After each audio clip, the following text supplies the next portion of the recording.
ખેડૂતો પારાવાર મુશ્કેલીમાં આવી ગયા છે. એના ખેતરોમાં ઘૂસીને પવનચક્કીથી લઈને વીજ પોલ અને વીજ વાયરો નાખવામાં આવી રહ્યા છે.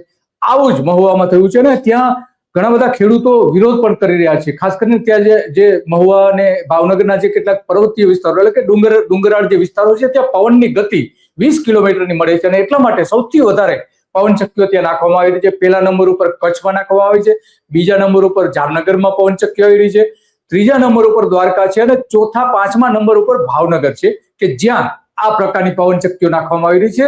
પરંતુ ઘણી જગ્યાએ એવું બને છે કે લોકોને પરેશાન કરે છે આ કંપનીઓ અને અપહરણ થાય છે, અપહરણ કરીને લઈ જવામાં આવે છે, એને તમામ રીતે પરેશાન કરવામાં આવે છે, એની પાસે ખોટા એફિડેવિટ કરવામાં આવે છે, ઘણું બધું થાય છે.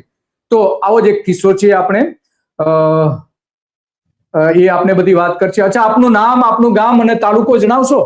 જી સાહેબ, મારું નામ છે સરવૈયા દિલીપભાઈ ગોરધનભાઈ. અમે જ્ઞાતિ બાબરમાંથી આવીએ છીએ અને અમારું ગામ છે નાના ખુટવડા, તાલુકો મહુવા, જિલ્લો ભાવનગર, રાજ્ય ગુજરાત. હા, ઓકે, બરાબર. તો હવે શું તમારે ત્યાં મુશ્કેલી શું છે વાત કરશો દર્શકોને જરા?